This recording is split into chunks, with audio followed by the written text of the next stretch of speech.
Hello and welcome to Where the Bush is Burning. I'm your host, Tom Tice. Each week we gather together and spend a little time having a conversation about Christ. He is the foundation and the primary theme of all of these conversations. They are intended to make much of Christ and to point you to Christ and to examine him, his person, and his work. So thank you for joining us. Today we're going to talk about a subject that I encountered this last week in a couple of different contexts. One of the contexts was my own work, because I am still employed here in the community and work a regular 40-hour a week job. The other one was in another connection entirely. And then a third conversation was as a result of someone who has now moved to another state and is contemplating working for another company. So in various contexts, I had this conversation this week or encountered it. And so I wanted to bring it to your attention, especially as it relates to the person of Christ. Now,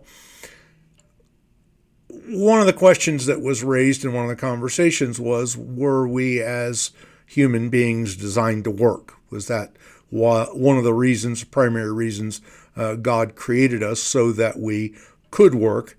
And the discussion that arose out of that had to do with the fact that Adam and Eve were told to tend the garden, to work in the garden, and to tend it, and that then, of course, their failure, resulted in work becoming much more difficult, and that was part of the curse, was that the ground, which had been fertile and yielding fruitfully without perhaps as much effort, was now going to grow thorns and briars and that sort of thing. So that was part of that discussion. So the question then arises, what was Christ's attitude about work himself? Because at the end of the day, when we have these conversations about Christ, it is important that we come to a conclusion based on his own language, what he said himself, what he did himself, with regard to whatever subject we happen to be discussing at the moment. So, with regard to this subject of work, what did Christ say, and what did Christ do? And in order for us to really get the grasp that I think we need to get on this discussion, we have to turn back first to Luke chapter 2. In Luke chapter 2, we have a very detailed version of the youth of Christ. That is, with regard to the Annunciation, the announcement with regard to his birth. We have Mary featured there. We have the Magnificat. We have Luke chapter 2, which is very lengthy and detailed about these early days of Christ's incarnation. We also have there what appear to be the first words of Christ, and they are quoted there. Now, the context in which those words are quoted is this. Christ was about 12 years old, and his parents took him to Jerusalem for the feast, and so they went there, and they were there during those days for the feast that was there. And then subsequent to that, they began to make their way back to Nazareth, which was where they were living at this point in time, by the time he was 12. Now, it's important for us to understand that at the age of about 12, the young men in the Jewish nation would begin to follow their fathers in the trade, whatever trade their father was. If your father was a potter, you became a potter. If your father was stonemason, you became a stonemason. If your father was a carpenter, you became a carpenter. So this was about that time when Christ would be about to the point in his life where he was entering into the trade following his stepfather Joseph. And so he began to learn that trade during that period of his life. Now, it was when his parents took him down to Jerusalem for the feast. They were there during that period of time, and then at the end of the time that they spent there, they left. When they left, they thought that Christ was with other people, other families who were part of the larger group with whom they were traveling. And they had traveled for several days, and at this point, they began to look for him and didn't find him. So they were naturally concerned, as parents would be, thinking that he had been with others and then finding that he wasn't. So they returned to Jerusalem. When they return to Jerusalem, they ultimately end up in the temple. And when they enter into the temple, Christ is there with the doctors of the law, those people who were the teachers of the law, and he was sitting there listening to them, and he was asking questions, and they were having this interaction. Now, Mary, as his mother, says to him something very specific, and after that, we find the earliest words recorded in this context from Christ himself. She says, or I'll read the context. So when they saw him, they were amazed, and his mother said to him, "Son, why have you done this to us? Your father and I have sought you anxiously." And he said to them, "Why did you seek me? Did you not know that I must be about my Father's business?" So there at the outset, the first words of Christ have to do with the fact that he is cognitively aware at 12 that he must be about his Father's, that is God's, business. So he is already articulating that it is important to him to be involved in work, spiritual work, but work nonetheless. And so he says, I must be about my Father's business. So even at the age of 12, he has this cognitive awareness that he has a job to do, that he has work to complete, and that he must do that work. So it's important for us at the outset of this discussion about work to realize that early on in the piece, the age of 12, we find Christ here saying to his mother, I must be about my Father's business. So that initially gives us a good idea about his attitude and approach to work. Now then, we know that subsequent to that, if you read Luke 2:52 or Luke, the last two verses of Luke, you find that he went up into Nazareth. He was subject to his parents. And during that period of time, he began to labor with his father, being about the age of 12, which would have been the time that was normal. So, and a lot of people I think that he was in Nazareth somehow doing things in a carpentry shop, which there may be a certain amount of that. But the truth is that during this period of time, Herod was building around the north end of the Sea of Galilee, and it is more likely, frankly, that Christ took his 5 loaves and 2 fish, his lunch, went with his stepfather Joseph down to the job site, and that between the age of 12 and about the age of 30, he spent his time on these job sites literally as a construction worker. So that's very significant. It is also, I think, significant that of all of the types of people that the Son of God could have appeared as in the world, he, as a growing person and as an adult, chose to enter into the world as a tradesperson, as a person involved in this construction trade. So I think that's very interesting because it, in and of itself, is an implicit recognition of his attitude about work. And when he began to preach, it was a source of discussion. It was a source of controversy that this person was a carpenter. This person was a tradesperson. He did not appear as a king. He did not appear as a prince. He did not appear as a legal expert or as a scholastic. He did not come up through the rabbinical schools. Rather, he appeared as a tradesperson, most specifically a carpenter. So that, I believe, implicitly makes reference or gives us a picture with regard to his attitude about this whole business of work. Now then, later on in John, we find a couple of occasions where this subject of his work and his working appears. Now, understand that the Pharisees, particularly the people who taught the law, they had very, very strong opinions about work. Most particularly, they had very strong opinions about work and when it was performed with regard to the Sabbath day. They had taken the Sabbath day and they had made it a burden. They had made it a burden by adding rule upon rule upon rule to what God had originally said, remember the Sabbath day to keep it holy. And they had added the Mishnah and the Gemara, that is, they had added a hedge around the law, and then they had added the Gemara, which was the hedge that was around the hedge. They had taken what was originally intended to be a good thing for the benefit of humanity, and they had made it a burden.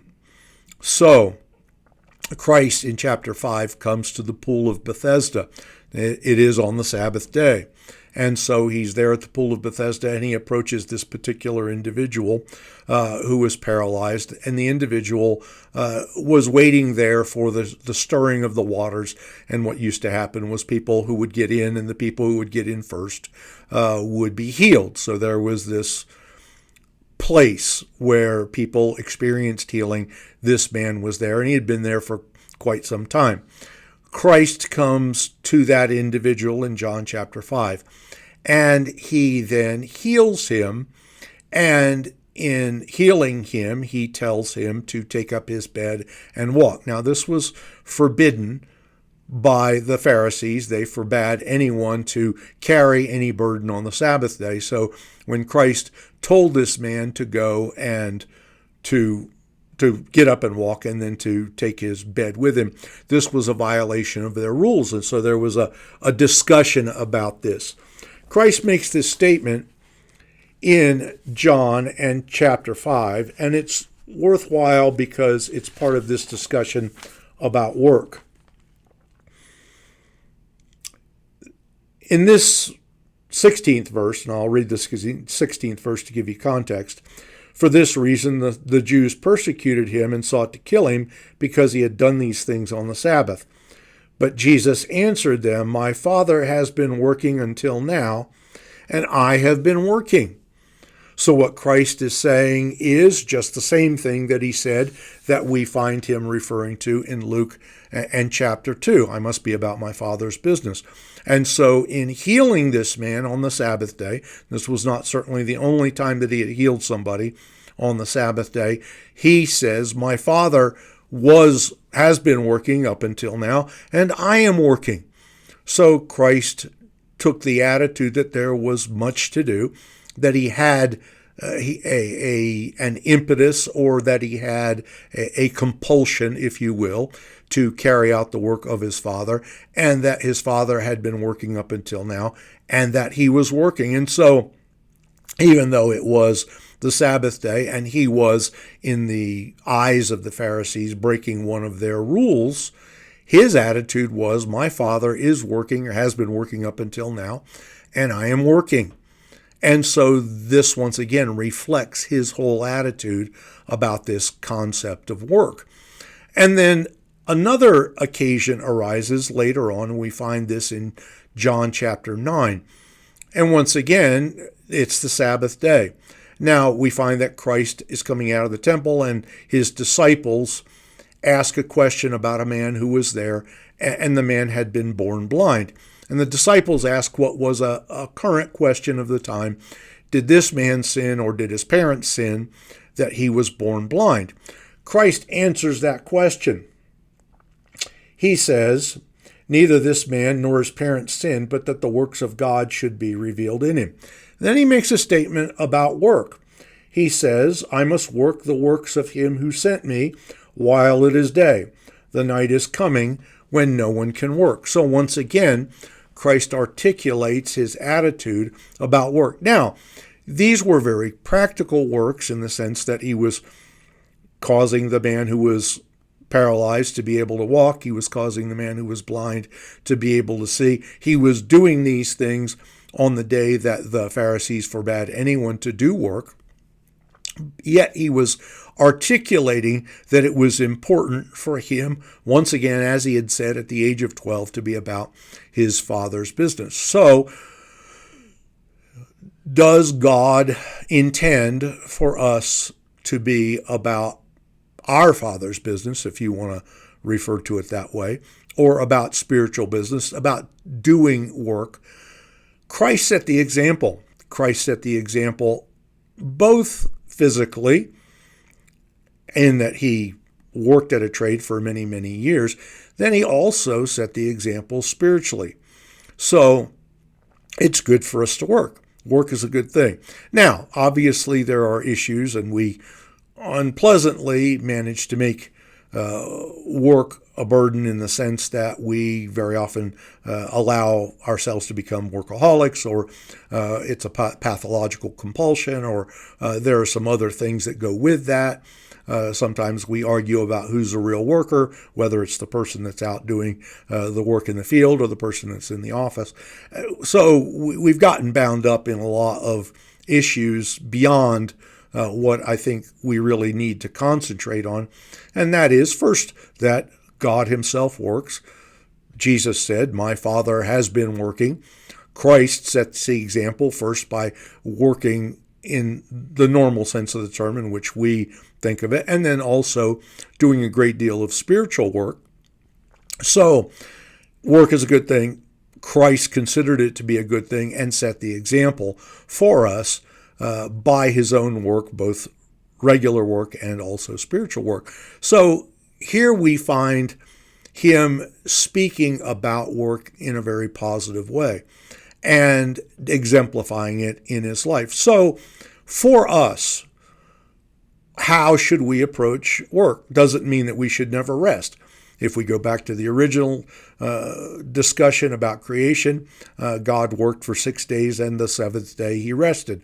He instituted the Sabbath. The Sabbath, if you will, is one of the first of the labor laws, if you will, that people should not be forced to work 7 days a week without any rest.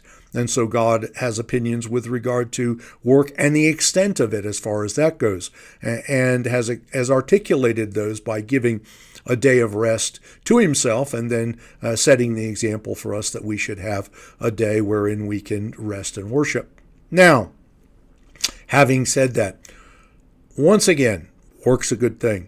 Work is something that God himself does. It's something that he has set out for us to do. It's not something that we should approach necessarily with a negative attitude, or as if, oh, well, I have to work and this is just drudgery. That may have a great deal to do with what exactly it is you are doing for work. So sometimes we need to find work that's better suited to us. But overall, the consensus from what the scripture says about Christ, about what he set as an example, about how he referred to his Father, about what he did both physically and what he did spiritually, is that work is good. Work is a good thing, and it's good for us to engage in it. That has, in some respects, a therapeutic effect. And so we can approach this knowing what Christ has said and done himself, so that we can perhaps even reshape our own attitude toward work. Maybe we have not always viewed work as a good thing. Maybe we view it as something negative, and yet Christ himself viewed it as something that was positive and engaged in it himself in various ways and set it forth for us as a positive thing. Now, it's important for us to understand how Christ views things. And he has a point of view about a number of things, very often things that we perhaps don't think about. I don't think that we very often think about Christ's attitude and approach to work. In this particular context, because I encountered it this week, I thought it was worthwhile for us to consider, and so that's the reason I brought it to your attention. Now, once again, my name is Tom Tice. I'm your host here at Where the Bush is Burning. We produce these videos once a week. I trust that you find them useful. I appreciate all of you who have been watching, and I appreciate the feedback that I've received thus far. Thank you very much. So if you want to like and subscribe, We would certainly appreciate that. We would be happy for you to join us on any occasion that it suits you to watch these videos that we put out. Also, we have a devotional. Now, the devotional comes out. It's called Where the Bush is Burning. It comes out through our blog site, which is hopeharbor.church. That's hopeharbor.church. You can also subscribe to it there, or you can subscribe to it through Substack. It's in Substack, it's listed as Where the Bush is Burning. On our blog site also, we do put up a audio version, a message from Hope Harbor Church. That's once a week on a Sunday.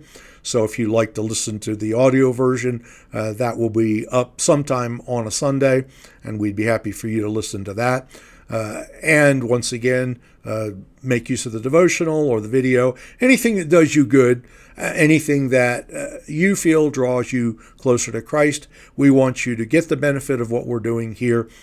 So by all means, if you like to, like and subscribe, and we'd be happy to have you join us again here at Where the Bush is Burning. Thank you very much for being a part of what we're doing today. Do join us anytime.